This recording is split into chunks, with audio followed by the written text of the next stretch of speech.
Cumprimento a mesa diretora, os trabalhos dessa noite, em nome do senhor presidente, Dr. Vladimir Távora. Prezados acadêmicos, meus senhores e minhas senhoras. É com grande satisfação que assumo hoje uma cadeira na Egrégia Academia Cearense de Medicina, a de número 31, patronímica do Dr. Aurélio de Lavoro, vaga pela emerência do ilustre acadêmico aqui presente, Dr. Professor Wiliberto Cavalcante Porto. Isto é certamente o ápice da carreira que o médico pode almejar.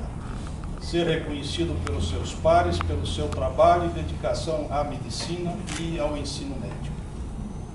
No Dr. Aurélio de Lavoro encontrei, além de admirável exemplo de médico e homem público, pontos em comum.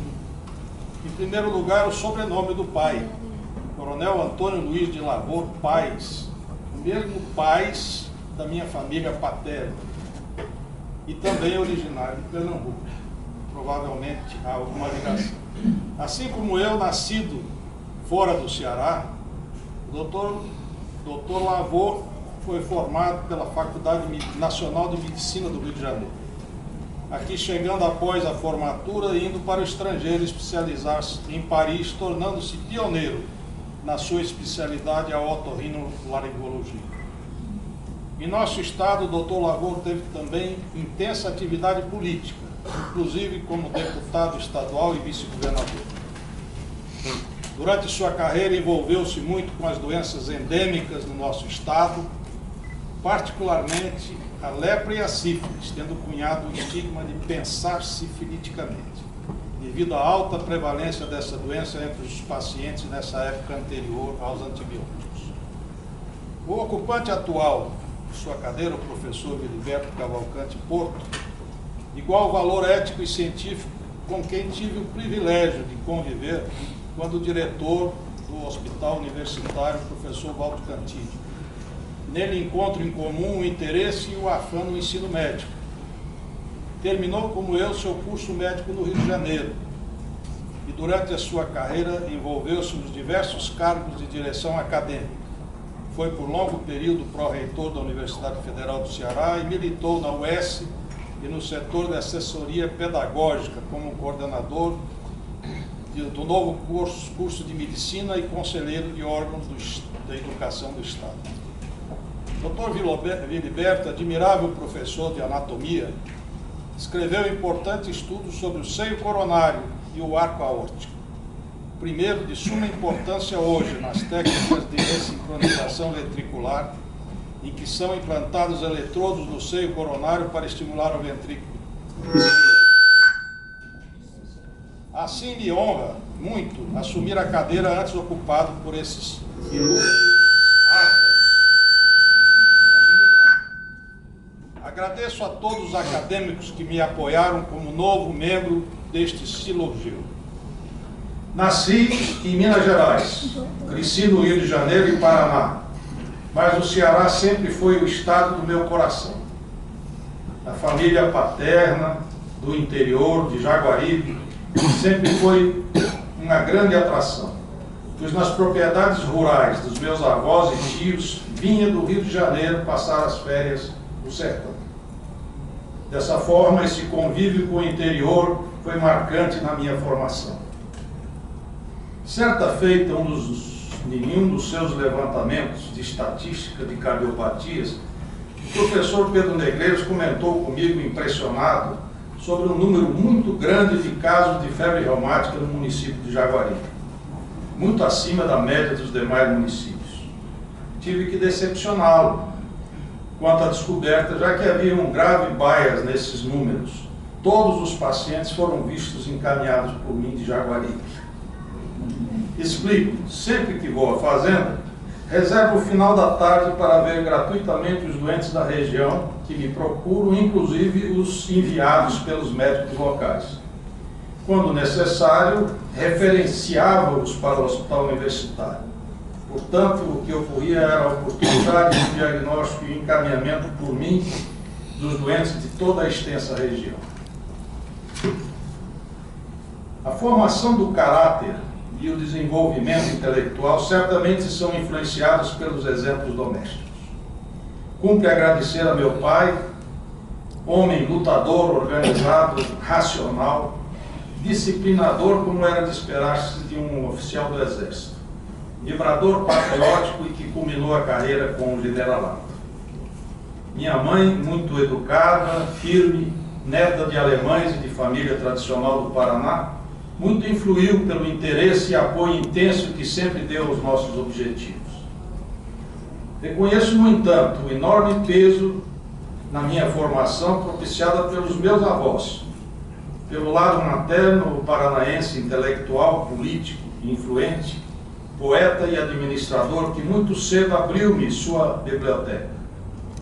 Pelo lado paterno, cearense, homem mais rude, valente, resistente, seringalista no Amazonas e fazendeiro do nosso inóspito sertão, onde a seca e as circunstâncias sociais formam o que Euclides da Cunha definiu como, antes de tudo, um forte. Quando passei para o terceiro ano da faculdade no Rio de Janeiro, ao iniciar a cadeira de psiquiatria, com o professor Leme Lopes, que acabara de alcançar a cátedra e a chefia do Instituto de Psiquiatria da Faculdade Nacional de Medicina, este perguntou na primeira aula do seu curso pelo aluno de maior média e solicitou que na frente dos colegas dissesse por que escolher a medicina. Assim me vi de repente frente a meus pares a definir minha escolha. Contei-lhes dos exemplos que tive na infância e adolescência, do Dr. Edmar Fujita, fazendo transfusões de sangue em casa no meu avô, que sofria de anemia plástica, desencadeada por inseticidas. E Dr. Elísio Diógenes Pinheiro, cirurgião geral e obstetra da família. E afirmei o desejo que sempre tive de auxiliar os outros, ser útil ao próximo e poder mitigar os males que os afligem. Valeu-me essas revelações o convite do professor Leme Lopes para fazer parte da equipe que estava formando. Mas meu desejo era de ser cirurgião. Fui informado que o bom cirurgião deveria saber muita anatomia, fisiologia, farmacologia, patologia e clínica médica. Esforcei-me ao máximo para tirar o todo o proveito possível dessas cadeiras. Tornei-me monitor de anatomia e, posteriormente, de fisiologia e farmacologia na cadeira do professor Soler, Lauro Soler. No segundo ano do curso, tive a felicidade de conseguir o primeiro emprego, como laboratorista no hospital do IAPC, em Ipanema, onde, lotado no laboratório de anatomia patológica, via e fazia estudos de todas as peças cirúrgicas. Conhecia as técnicas de coloração e aprendia a fazer diagnóstico histológico de uma variedade de patologias, principalmente as do aparelho digestivo e endocrinológico. Aí tive também os primeiros contatos com a cardiologia, pois fazíamos as necrópsias das crianças com cardiopatia congênita do Hospital Nossa Senhora das Vitórias, chefiado pelo professor Carvalho Azevedo, onde, posteriormente, apresentávamos os casos e discutimos esses casos. No terceiro ano, consegui entrar no curso de Clínica Médica ligado ao serviço do professor Clementino Fraga Filho. Era o melhor curso na época. E após 3 anos fui convidado para ser residente. E fiquei morando 12 meses dentro da Santa Casa do Rio de Janeiro, onde estavam os mais prestigiados serviços na época. Ainda nesse período dei plantões no Hospital de Ipanema e no Hospital Souza Aguiar, que era o hospital mais importante de emergência do Rio de Janeiro. Completei o curso de medicina com terceira melhor nota da turma, recebendo o prêmio Carlos Chaves. Sentia-me seguro e com sensação de dever cumprido. Foi então que surgiu a possibilidade de vir para o Ceará. A oportunidade foi oferecida pelo magnífico reitor Martins Filho, que estava constituindo a equipe da universidade e me ofereceu a possibilidade de ingressar no curso de medicina como auxiliar de ensino. E, através da ajuda do professor Valdemar de Alcântara, entrar no departamento de medicina clínica. houve, naturalmente, reação do departamento pela entrada de um desconhecido. Felizmente, tive defensores como o professor Dr. Paulo Marcelo Martins Rodrigues, que também havia estagiado no serviço do Clementino Fraga, e me conheceram ali. Minha entrada, no entanto, propiciou a entrada também dos acadêmicos aqui presentes, doutores Pedro Mauro e doutor Elias Botala, que comigo entraram e que haviam terminado a residência pouco tempo antes. Como era de esperar, fui recebido com certa frieza. Foi-me dado inicialmente a incumbência de ser o preceptor do internato, um desafio que abracei com entusiasmo. Montei sessões de radiologia, cursos de eletrocardiografia, sessões de anatomia, anatomoclínicas e revisões de revistas. De 8 às 16 horas permanecia na faculdade, orientando alguns colegas que hoje tenho a honra de ter como meus confrades nessa academia, como nosso presidente, Vladimir Távora, Dr. Irã Rabelo, também dessa Arcade, e muitos outros que brilharam no sul do Brasil. Após 2 anos, sentindo a necessidade de aprofundar-me em alguma área específica, surgiu através do professor acadêmico dessa Arcade, Murilo Martins, a oportunidade de aperfeiçoar nos Estados Unidos, com oferecimento de vaga para fellowship no Serviço de Cardiologia da Kansas University Medical Center, sob a chefia do professor Marvin Dunn. Em julho de 67, viajei para os Estados Unidos. Na Universidade de Kansas, além do trabalho habitual da cardiologia no hospital, convivi com os professores Hugh Day, que foi o criador das unidades de terapia intensiva dos Estados Unidos, com quem estagiei.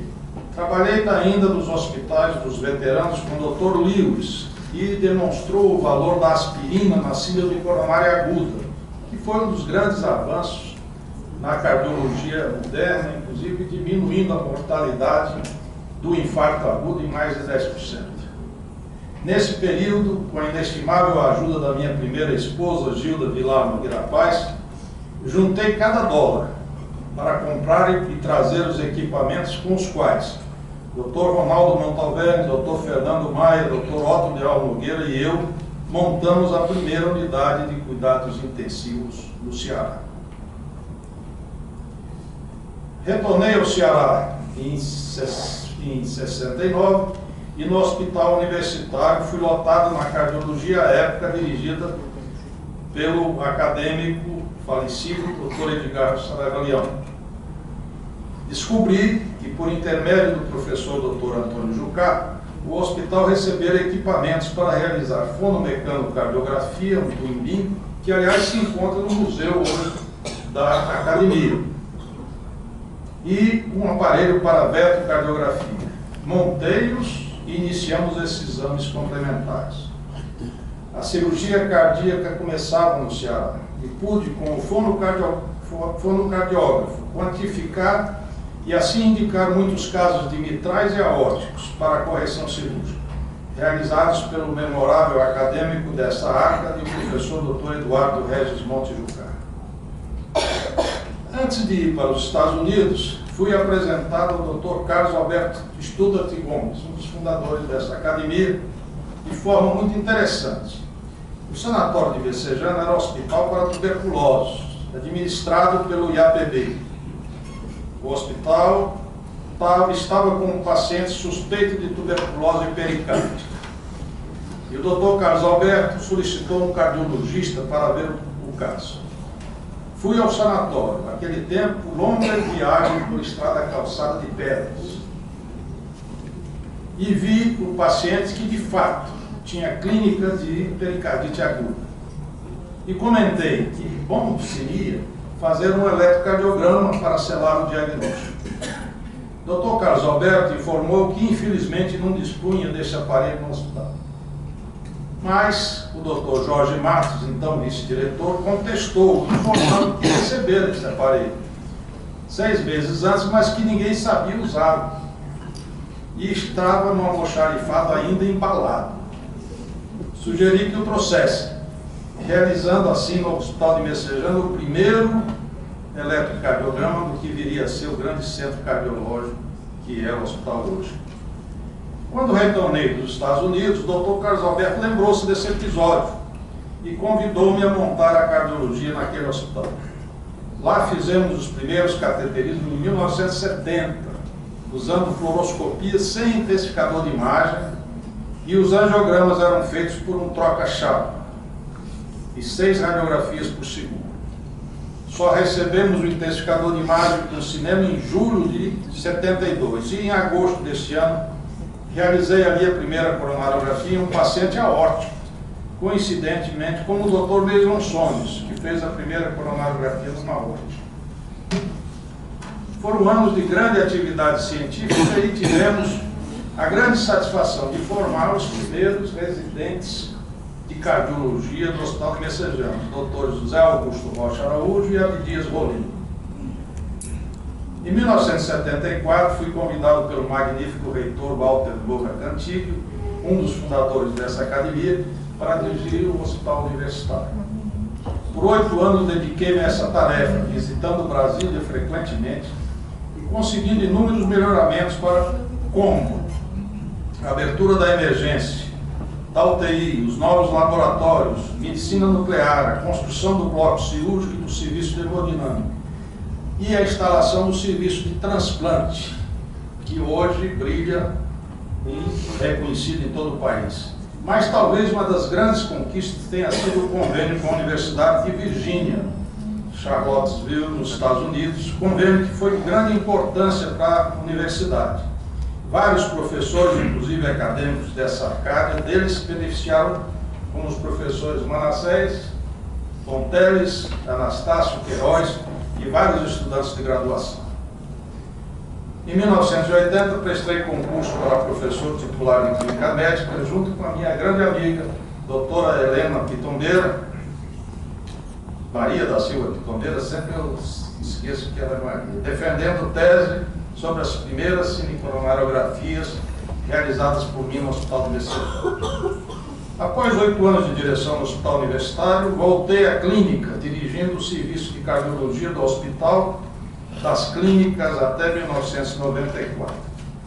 Nesse período, iniciamos o curso de especialização em cardiologia, formando muitos colegas brilhantes na nossa especialidade. Aqui temos o nosso grande ecocardiografia, Dr. Sebastião Abreu, presente, que foi formado nessa época por esse curso. Desde 95, após aposentar-me da UFC, concentrei-me no Hospital Prontocardio, ao qual venho dedicando todo o meu tempo, associado com o Dr. Arnaldo Pereira Machado, também aqui presente, companheiro dos tempos da direção do Hospital Universitário, a quem devo muito do sucesso que nessa ocasião atingimos. Mais ainda, pelo incessante trabalho no Hospital Prontocardio, onde, apesar de reveses, conseguimos montar serviço especializado, atual, muito bem equipado em campo de treinamento para médicos e paramédicos, e no qual desenvolvemos várias inovações no tratamento das cardiopatias. Resta-me agradecer à minha família, aos 6 filhos que tive, frutos de 2 casamentos com Gilda Vilar Nogueira Paz, e quis Deus levá-la precocemente, deixando-me órfão 4 filhos. Com Maria Deolinda Dutra Nogueira Paz, com quem convivo há 26 anos e que tem sido companheira leal e amorosa nos percalços e nas vitórias, e principalmente compreensiva com as dificuldades com que arcamos nessa nossa profissão. Agradecer também aos filhos, tantas vezes frustrados pelas súbitas mudanças de programas e ausências.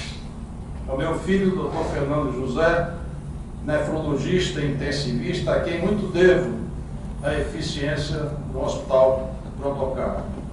Além da querida Nora, brilhante pediatra, neta do nosso insigne arca de professor, Dr. José Alonso Soares.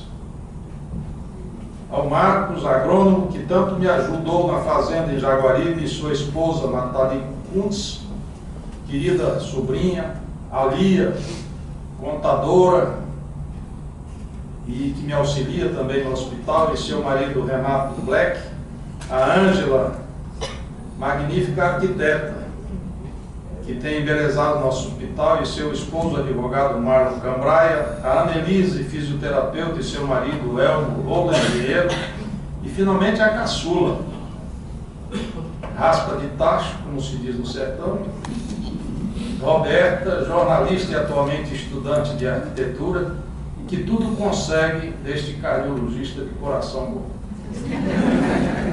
Não posso deixar de mencionar minhas tão queridas netas, Gilda, Elba, Tânia, Raquel e Bia, e presentes, moças tão bonitas, como vocês podem ver, e estudiosas. Bem como meu único neto, Joe, também aqui presente, chinês calmo e tranquilo, reinando entre tantas mulheres. Agradeço a Deus pela graça de tê-los todos, filhos e netos, junto a mim, convivendo com a amorosidade e a harmonia de uma grande família. Nada se faz sem perseverança, sem a ajuda de muitos colegas, sem fé em Deus, que tem estado sempre ao meu lado em toda essa caminhada. Agradeço a Deus por aqui estar, sentindo-me como sempre, seu instrumento no cuidado aos desvalidos. E finalmente, mais uma vez, agradeço o reconhecimento de meus pares, propiciando o meu ingresso nessa igreja academia. Muito obrigado.